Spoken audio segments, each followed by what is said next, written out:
Hello you, thank you so much for clicking play. It's the evening time in Austria and I just decided to sit here with a nice cup of coffee. I should actually not be taking coffee in the evenings because then you can't sleep for like the first 1 hour after you go to bed.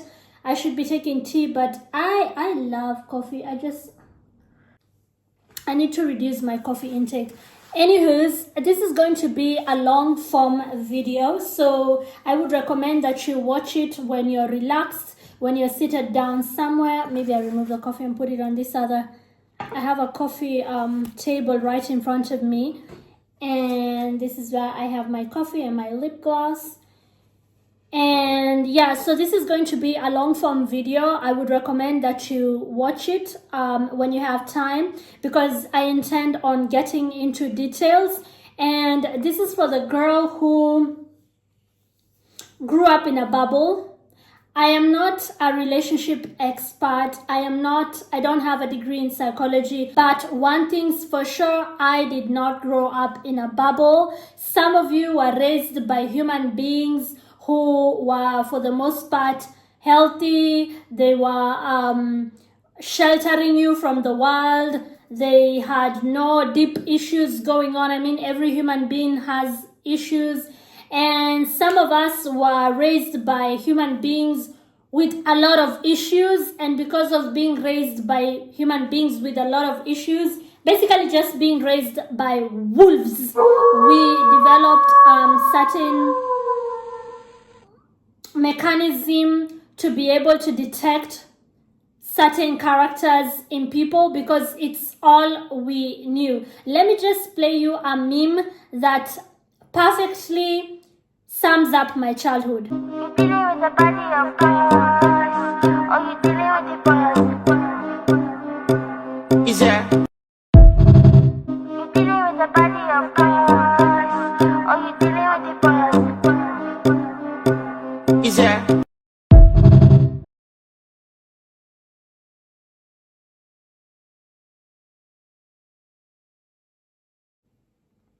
When you're raised by highly manipulative people or a highly manipulative person, you develop certain defense mechanism that somebody who was sheltered all their lives probably does not have.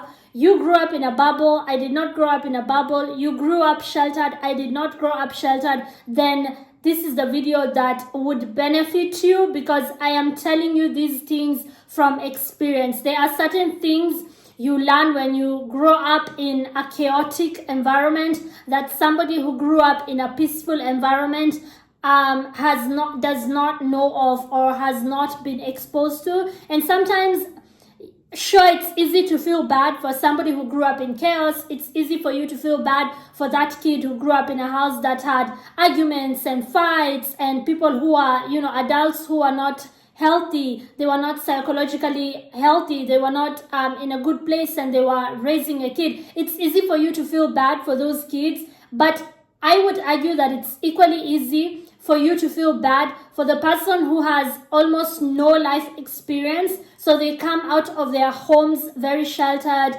They're in a bubble. They don't really know the world. And they go out there. And those are the people that get hurt the most. I would argue, I don't have the statistics, by people who are predators. Because they see you and they know that you don't know much. You are quote unquote naive. You might not be naive, but there's a certain not knowing that you carry around, and so they target you very easier. And for me, it's like the streets raised me. Who the fuck do you think you're going to manipulate? So that's the difference, and I would argue that it's easy to feel bad for both sides. I know that some people say, oh, if you were sheltered, you grew up protected, you grew up in a bubble with human beings who are more healthy than not, then why should we feel bad for you? You had it easy. I don't think so. I think that people who don't have much experience are also not prepared for life like people who have a lot of experience, especially if you grew up in a developing nation such as my own. I normally tell people that a 30-year-old in Kenya who has gone through the socio-economic challenges of Kenya can never be the same as a 30-year-old in Austria, for instance, where my house is at, where I'm seated currently, the 30-year-olds here, I am surprised sometimes at how little they know when it comes to life generally, just the social life. Like, if I compare them to 30-year-olds in Nairobi, it's like a huge difference. And I mean, that could be a good thing, and it could also be a bad thing. A good thing in the sense that you don't have to face certain challenges, but a bad thing in the sense that you're very ill prepared, and things get you off guard a whole lot, right? So I hope on this video I will be able to empower and uplift at least one girl. If that happens, that would make me very happy, because there are certain things you realize when you're in your 30s. I'm now in my 30s. You realize that there's a lot of 20-year-olds who don't know these things. And again, because you grew up in a place where you are always ready for war, whether it was psychological warfare or it was physical warfare, like you grew up ready. There are certain manipulation tactics that guys could try and use on you that you see coming from miles away, yet somebody who's been sheltered is not able to pick up on them. If you have a pen and paper somewhere, write down future faking. There are men who meet you, and within the first, second, third date, when you barely know one another, they are already like showering you with images of the future together. Red flag. Red, like a lot of images in your head of how you will go to China for your 5th wedding anniversary, how he's always wanted to see New York and touch the skyscrapers, and oh my gosh, can you imagine what our babies would look like? Dude, the third date, like they are full of future stories. Not now, they're not, like you even wonder, like, don't you want to get to know me first? But because you might not have experience in life, you might think, oh, he's just a good planner, right? You might think that, oh, he's just already decided it's me. And future faking is a trap that I see a lot of people fall into, and I'm like, dude, it's right there. You're going to fall right inside there. Open your eyes, the trap is right in front of you. A lot of people do not see this trap because they are being told what they want to hear. In a twisted way, I can sort of like thank my dad for this, because he was a local politician and he was great at telling the masses exactly what they want to hear. And that was also present in his personal life. Like, he was a playboy, he dated many different women, and I could just hear him telling them exactly what they want to hear. So it trained me to have my guard up and my defenses up when somebody is telling me a little too much of what they think I want to hear, the future that they are creating for the both of us. My dad got into real estate in the 90s. We were not like necessarily rich. We were what is called hood rich. Like, we were better off than most people in the middle class area that I grew up in. And every time he had a new girlfriend, he would go and like parade his building, his real estate property to that new girl and give her this image of how one day being a landlady and, being able to like also get money from the tenants, like future faking. So I'm very good at picking it up, thanks to, again, being raised by wolves. So like what your future will be like with this guy, all the great places you will travel. Oh, my mom would love you. You and my mom could actually go to the Great Wall of China because she always wanted to go there. Or Dubai, I hear is very beautiful. My sister, she went there last year. Maybe you and her can go there like next year. I wouldn't mind sponsoring that trip for you. You're like, dude, you are being manipulated. He is planting this seed in your head so you think that he is taking you seriously. And once you think somebody is taking you seriously, you are hooked on them. You will sleep with them very fast because that's what they want. They want to sleep with you and discard you. Now, I am not saying that every single guy you get to talking with who talks about the future is going to use you in some way, that they're trying to manipulate you. I am saying when it's too much of the future when you guys just met, that's a huge red flag and a sign that you're being manipulated. Run. Number 2. One night you're on the phone and he's like, baby, what are you doing? And you're like, oh, I'm just chilling. He's like, oh my gosh, I can't wait to see you. Your lips, they are beautiful. I can't wait to kiss you. Oh, do you remember when we hugged the other night? Like, there's a lot of love going on. Like, he's just so into you. The next day he's texting you, good morning, I hope you have a good day today. Text me when you get to work. Like, there's a lot of like just good vibes and just like flattery. Like, he just is flirting with you. He's like, oh, I can't wait to hear your voice tonight. Call me before you sleep. Like, there's a lot, like almost too much. Like, you feel like, oh my gosh, is he like obsessed with me? And then boom, he stops. That is a manipulation tactic.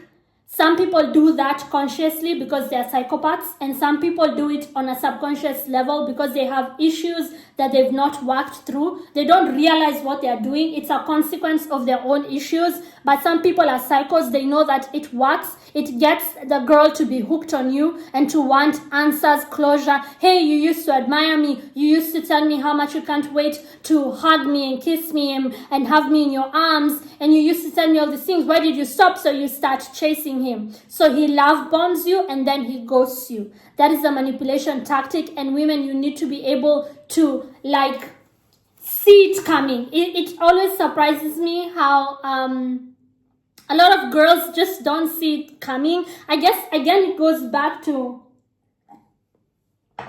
some of us growing up in battlefields that were supposed to be a home. Like, that's supposed to be your house, but it's a goddamn battlefield. It just prepares you for a lot of nonsense. You're just able to see a lot of crap.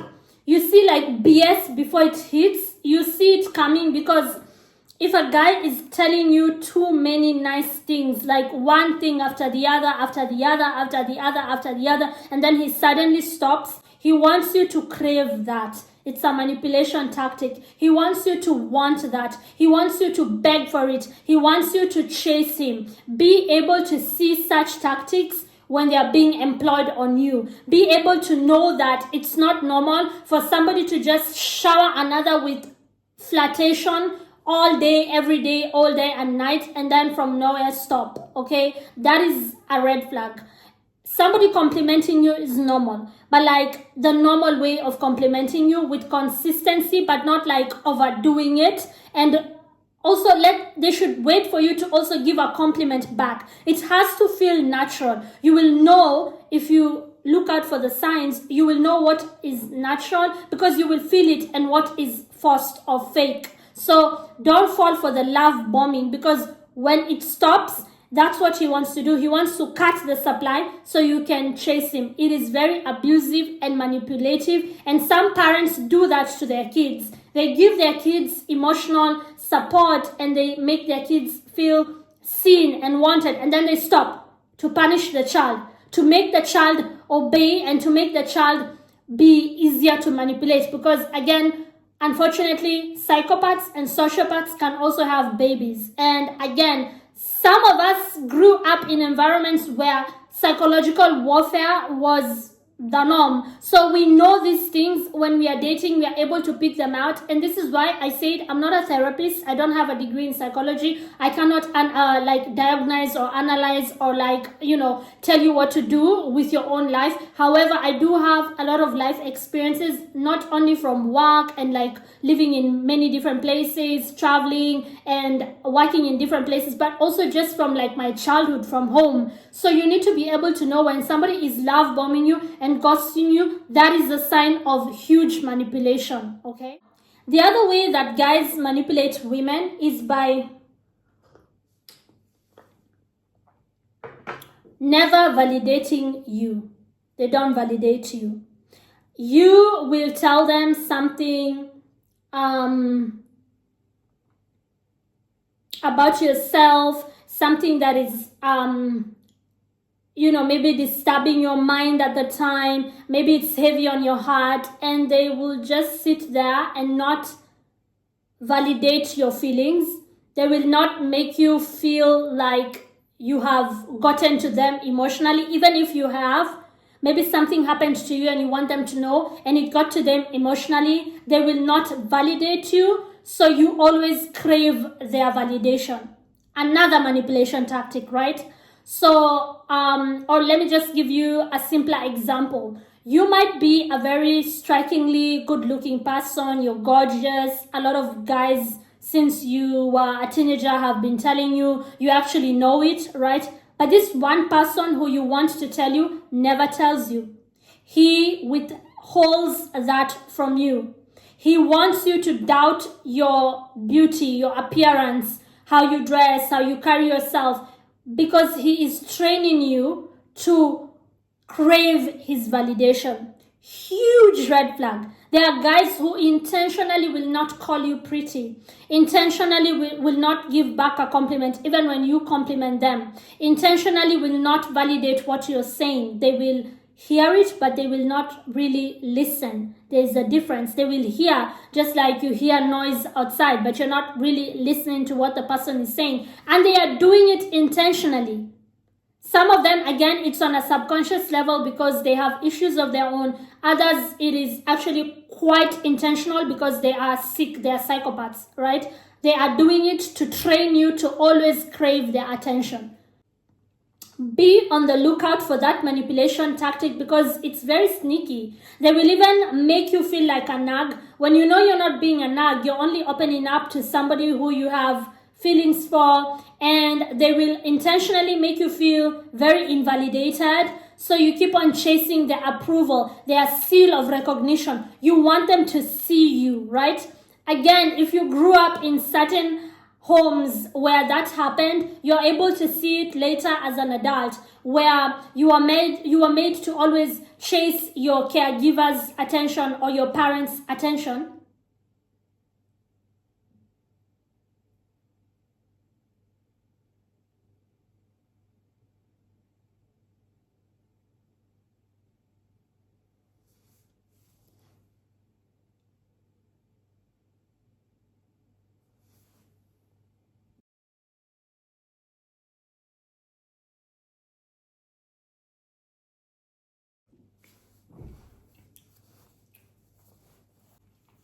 Therefore, as an adult, when that happens, you're able to pick it up quite quickly. So watch out for that manipulation tactic. Now, this one is quite sneaky.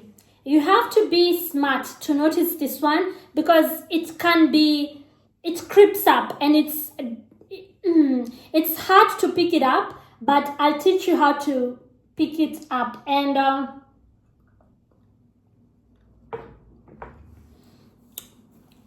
you just have to be very alert to catch it.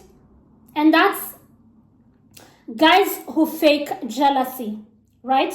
They see other men hitting on you. They see you talking to other men. Maybe you're not flirting back. You're just, talking in a very normal way. And they can tell that the guys want you.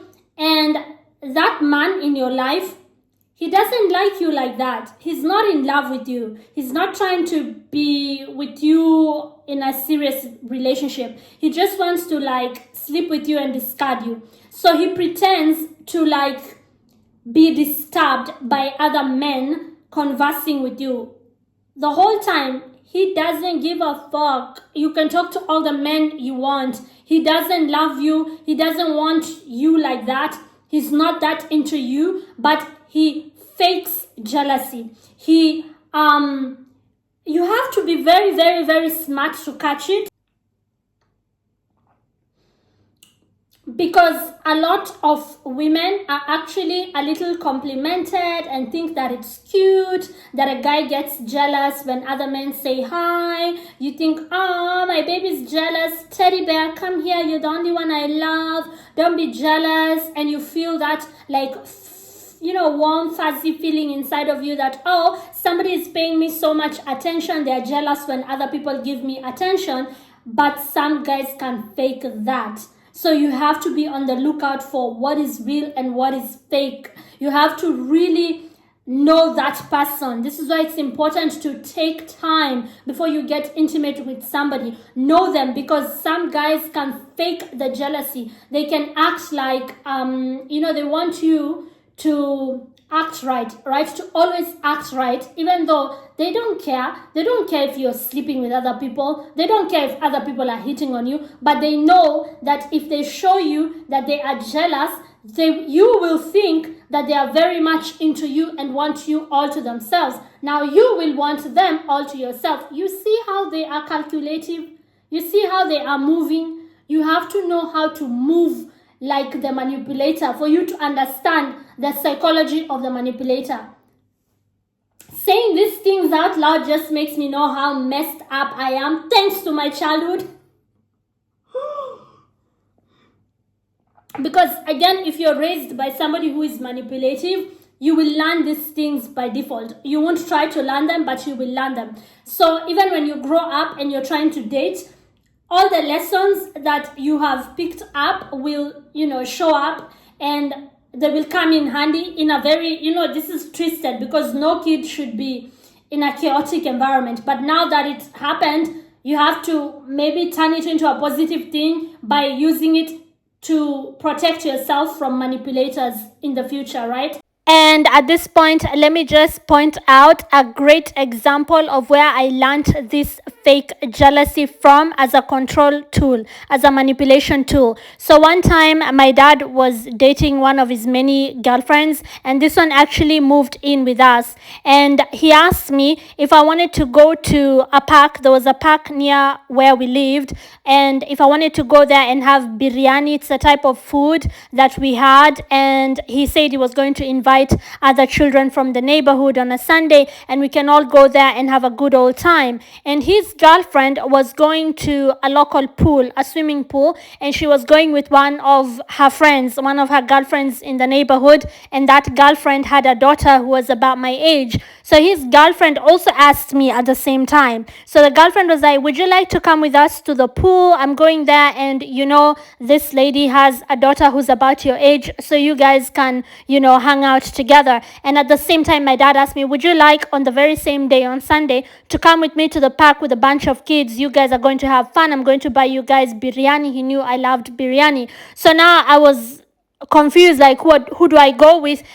What I didn't know is that they were fighting. It was a contest in his mind, and rejection to him is like the greatest betrayal you could ever, like saying no to this guy was like the greatest way you could betray him. So I thought about the little girl who is about my age, who I could spend time with, and I thought that his girlfriend never asked me to do anything with her, so maybe let me just say yes, so she doesn't feel like I'm always with my dad, and I never get to do anything with her. So I said yes to her. And my dad faked jealousy. He wasn't really jealous. He didn't really care. To him, this was a contest that he wanted to win. So he faked jealousy, like, how could I do that to him? So now I was in line, back to line, that anything he asks in the future, I have to say yes. So that's a control tool, that fake jealousy. And so later in life, while dating, I could just pick it out. I knew when a guy was faking jealousy to keep me in line, to keep me in check, to control me. This is how we learn these things. When you grow up in chaos and psychological warfare, you learn these things. So you have to be able to tell when a guy is pretending to be jealous that other people have an interest in you. It is a manipulation. It is a manipulative tactic. Another thing that manipulative guys tend to do, and they do it very well, is when they plant a seed of doubt in your head, right? They want you to doubt yourself. They want you to doubt how you look. They want you to doubt your abilities. They want to doubt your desirability.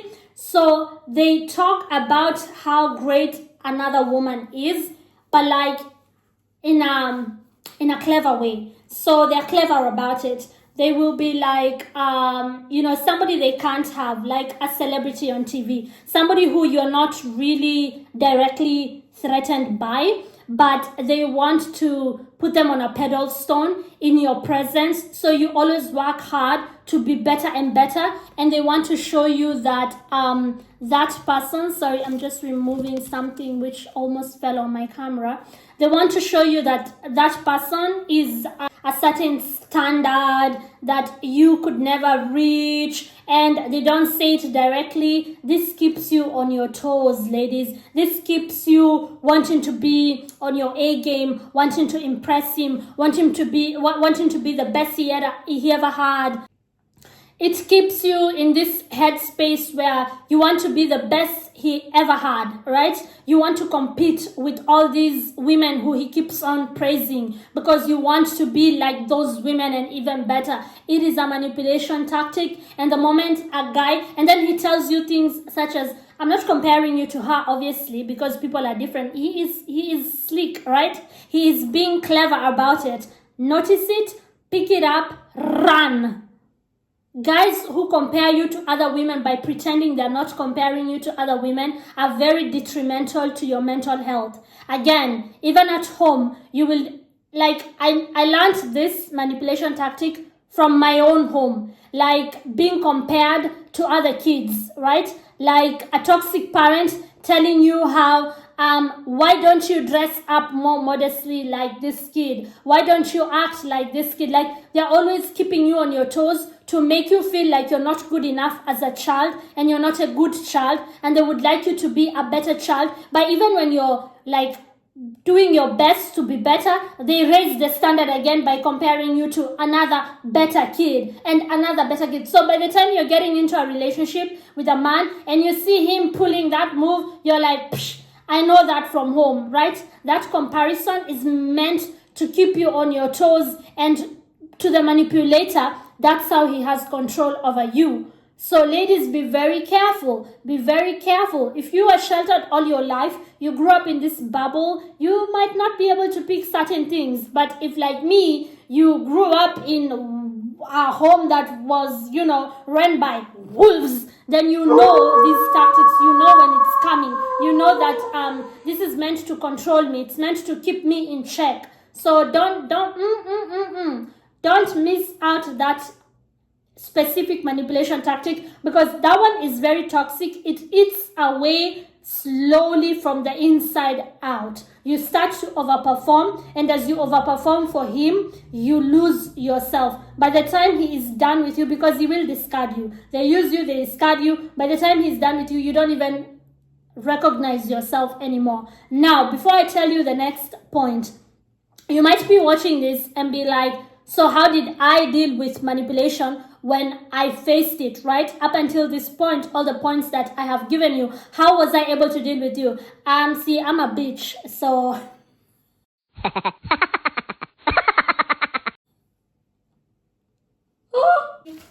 Let me give you an example with some cute flowers that are here. I don't play short. I don't play this long. When I play the game, I play this long. Compared to them, when they are playing, trying to manipulate me, they don't see me coming. What do I mean by that? I let a guy think that he is getting away with his manipulative behavior, okay?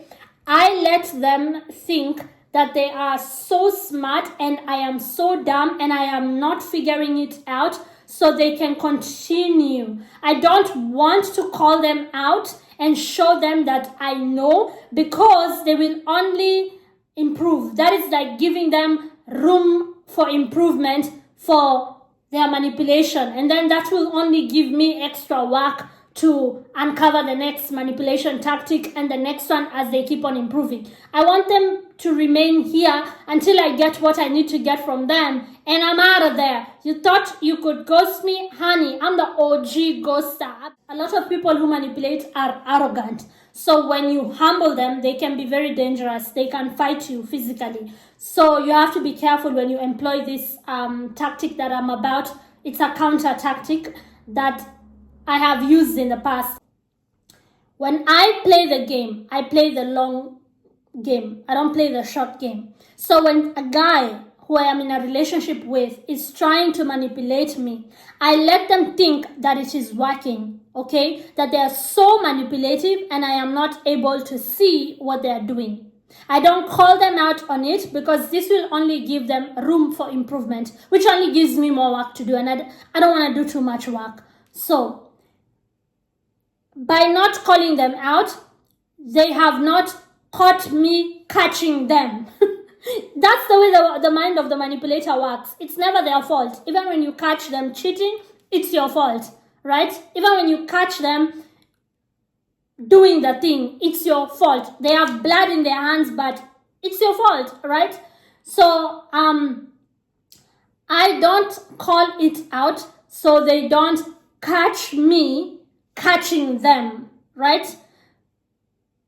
Once I want to do a bigger game on them without them noticing, I let them catch me catching them. So I call them out on small things so they can feel like, there, I caught you. You see, he's a liar, he's lying, and you say, but this was a lie. And then he's like putting you back in your place because of his arrogance, right? In the meantime, you are starting bigger battles all around him. So you're distracting him with a small battle so you can you can send out armies, you can launch other battles without him noticing because he's preoccupied with this one battle that he caught you, right? The goal is to win the bigger war. So he thinks, all the while he thinks he's winning because he sees all these victories with small battles, but you're going to take him down because he who laughs best. So that's how I always coped with manipulative boyfriends. Another manipulation tactic that guys use on women is making you feel like you guys are exactly the same, right? He wants you to feel safe when he tries to make you feel like you're exactly like him. He wants you to let your guard down and feel safe. He might say things such as, oh my God, you're the female version of me. Red flag. Especially if you guys do not have a history. They don't know you like that. They just want to tell you what you want to hear so you can feel safe, let your guard down, and they can go on to manipulate you.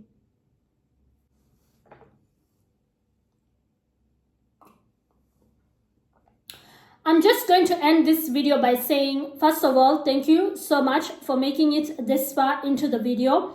I hope that it maybe taught you something, even if it's just one thing that you can employ to protect yourself from people who try to manipulate you. It is sad that we live in a world where people either manipulate others consciously or subconsciously because they themselves have been manipulated, or maybe they're hurting, there are things they've not worked on.